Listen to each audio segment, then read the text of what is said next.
It is Sunday, May 1st in the NBA, and I'm back with my two best picks of the day. Yo, what's going on, everyone? This is Austin from Calling Our Shot. We got two games on the Sunday slate in the NBA. We got games one for the Bucks versus Celtics and game one for the Warriors versus the Grizzlies. I got my favorite pick for each of those two games coming your guys' way. Last time we were giving out picks, John Morant caught us a W. CJ McCollum the day before. We didn't recap him. He did not. He fouled. He was in foul trouble all game long. Either way, we're going to keep getting after it. Hopefully, we've been helping you guys make some money. If you are new to the Calling Our Shot channel, welcome aboard. Consider going down below and hitting that subscribe button. I know it's a weird setup. We're in the middle of a hotel in Michigan as my sister just graduated, but we're going to keep getting into it. We know days off. The grind doesn't stop over here. If you aren't checking out our daily MLB best bets videos, you definitely need to check them out. We're on 7 straight winning days. You definitely should. You're doing yourself a disservice if you're not checking out those videos, but we appreciate all the new subscribers out there. You guys helped us pass 32,000, so give yourselves a round of applause. We appreciate you guys all, and I also appreciate you guys. So many of you said happy birthday to my mom. She loved going through the comment section on Friday, so thank you guys all to everyone that wished her a happy birthday. Now, either way, we also appreciate all our COS All-Stars out there. Thank you all for showing that support. If maybe we helped you make some money, not only the NBA, maybe the MLB this season, definitely consider becoming an All-Star. It only costs $2.99 a month. Click the join button on the channel or the link in the description. We certainly would appreciate it. Our newest All-Stars, we got Marcus, we got Courtney, we got Maria, we got Titus, and we got Hassan.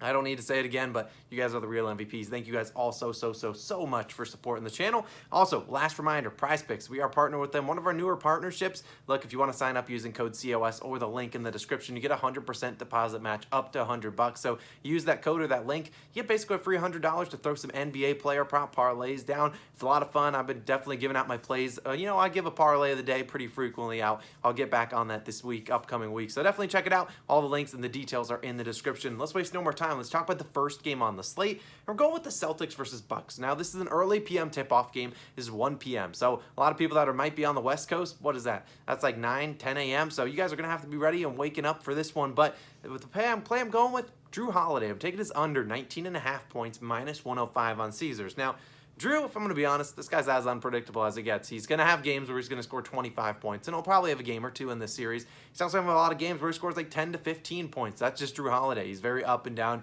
You never know what Jrue you're going to get. You know you're going to get him good on the defensive side. You never know what you're getting on the offensive side of the floor. And we saw that in the Chicago Bulls series. They played, obviously, 5 games. Jrue Holiday in those games, 15, 15, 16, 26, and 10 points. Obviously going under easily in 4 of those 5 games. Now, he gets even a tougher matchup against the Celtics, one of the best defenses in the NBA all season long, and he's going to draw the matchup of likely Marcus Smart, who did win Defensive Player of the Year. Now, I'm not coming out to say Marcus Smart is the best defender, perimeter defender in the league, but he's definitely up there. Wouldn't have won Defensive Player of the Year if he wasn't actually a good defender. And look, if you look at how he defended Kyrie, he really stumbled against Kyrie. We saw Kyrie really, or didn't stumble against Kyrie. He really locked down Kyrie in the final 3 games of that series. Obviously, game 1, Kyrie went crazy, scoring like 39 points. But after that, the final 3 games, 10, 16, and 20 points for Kyrie Irving. No offense to Jrue Holiday. I think Kyrie Irving, he averages, 27 points per game. Jrue Holiday does not average nearly that many points. Now, we look at Jrue. He's under this 19.5 point line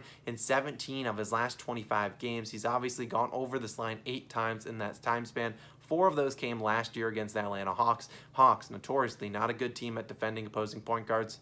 Trae Young doesn't play defense. I didn't need to say it, but that's basically what it goes down to be. We look at his last 6 games, Jrue Holiday, that is against the Boston Celtics. Jrue, he scored 13, 17, 17, 20, 17, and 29 points, going under in 4 of those 6 games. Now, obviously, no Middleton. You might think, well, that means more shot attempts going towards Jrue. It also means tougher defense is going to be on Jrue. We know the Celtics are a great defensive team.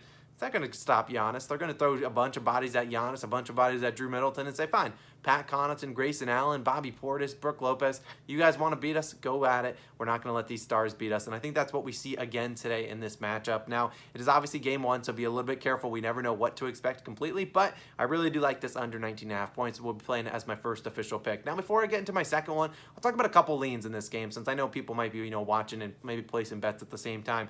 I looked at Jason Tatum or Giannis is under in points. I'll put them all up on the screen. Jason Tatum or Giannis is under in points, and Celtics minus 4.5. Let's start with the first 2 players. Now, both these guys, or either one or both of these guys are going to be thrown into an odds boost. And you're like, why does it matter if they're in an odds boost? Well, if they're in an odds boost, they're jinxed. They have no chance of hitting their overs. And I'm sorry to say it, odds boosts just are so tough to hit. We saw John Morant get odds boosted for points so many times in that Grizzlies Timberwolves series.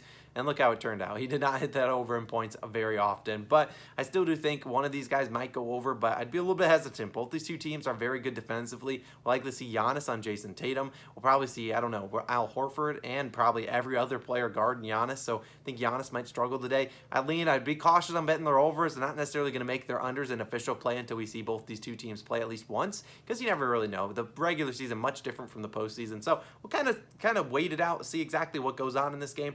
Not going to force a play yet into this one. Besides that Jrue Holiday under, I think there's a little bit of value, though, on Jason Tatum's under in points today. 30.5, a little bit too high. Now, I'd say the Celtics minus 4.5, just because I think the Bucks are finally going to, feel that Middleton loss here. They're going to miss that secondary guy that can get them 20 to 30 points on a good night, and they were easily able to, cruise past the Chicago Bulls, but I think they're going to struggle a little bit in this one. So I think the Celtics minus 4.5 is a decent look. Obviously, this is a game one, so I think this series does end up going 6, probably 7 games. At least I hope it does. We certainly deserve 7 games of these two elite matchups, these two elite teams, but I'm not going to force too many picks into this. It's a game one. No reason to force a lot of bets. I think the easiest time to bet this series will be games 2 to probably 4. That's where probably you can make the most money, and then the lines will probably get sharper. But let's move on into the second game on the slate, 3:30 p.m. Eastern tip-off.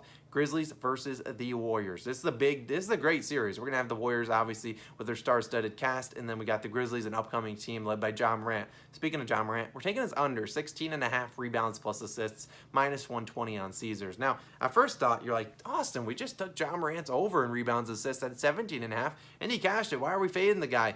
Well, they moved down the line, so that's a little bit suspect. But 2, it's a much different matchup, and these two teams are we're going to see the Warriors defend him a lot differently than what we saw the Timberwolves. Now, obviously, for people that don't have rebounds plus assist line, I'd likely lean as under in rebounds. You'll understand why in a second. Now, the Warriors, like I said, are going to defend Ja Morant, in my head, a lot differently than what the Timberwolves did. The Timberwolves they just put Anthony Edwards on him. I imagine he gets Andrew Wiggins. And then they were also throwing Karl Anthony Towns, throwing whatever center was coming his way, all at him. And you basically saw Ja Morant have to pass the ball. There was very rare games we saw Ja Morant score like 30 points against the Timberwolves. They just didn't let it happen. They made someone else beat him. That's why Desmond Bane had a great series. I don't see the Warriors doing that this game, and they haven't been doing it every single time they've played Ja Morant, because in his career versus Golden State, he's played him 9 times. Here is rebounds plus assist line.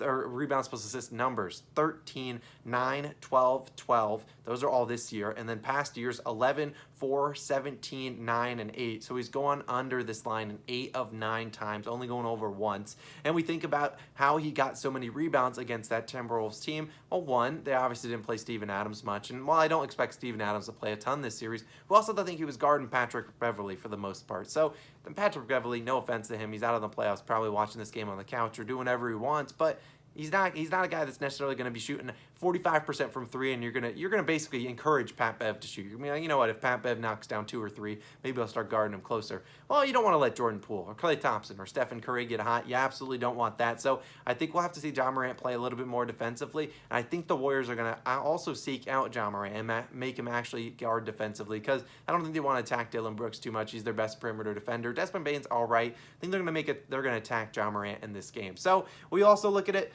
We didn't see them double in Nikola Jokic, which has a similar kind of, with Nikola Jokic, if you're going to double a guy, that's the guy you double on the Nuggets. They weren't doubling him. So I think Ja Morant will see his numbers go down in rebounds and assists in this one. So I think his line at the end of the day, maybe game 2, we'll see it maybe closer to 14.5, 15.5. At least we're hoping that we kind of pinpoint this one on the dot. So I really like that Ja Morant under 16.5 rebounds plus assists. Like I said, you could take his under in assists. Warriors are a hard team to get assists on all season long. Didn't give up a lot of assists. I believe the 4th fewest as a team overall. Obviously a great defensive team now that they got Poole, they got Klay, they got Wiggins, they got Steph Curry, and they got Draymond all out there. Very good defensive team that can switch on a lot of things. They're not going to be doubling a whole lot. Maybe we see we're obviously, this is game 1. Like I said, you don't want to force a lot into this game. So that's my 1 player prop for that one, and likely we'll see Gary Payton the second out there as well. So maybe he'll be guarding Ja Morant, probably one-on-one. I don't see Ja Morant getting a ton of double coverage like he did in the last series. Now, let's talk about the leans in this one. I like the Warriors minus the 2 points. Now, I love the Grizzlies. I'm going to be honest with you,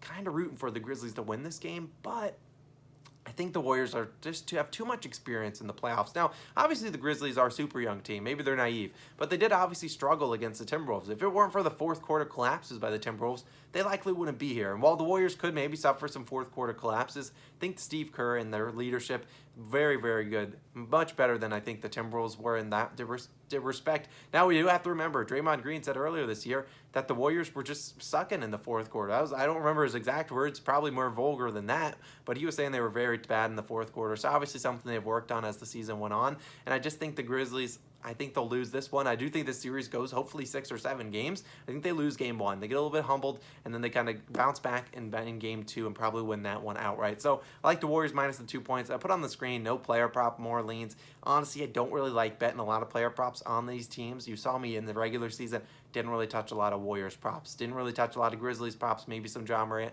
Maybe a little bit of Desmond Bane. But not a whole lot of player props. So we'll see kind of, we'll work out this series. Like I said, like the other one, games 2 through 4, probably the sweet spot where you want to be betting props. In this one, wouldn't be forcing a whole lot. But my 2 official plays, Ja Morant, under 16.5 rebounds plus assists.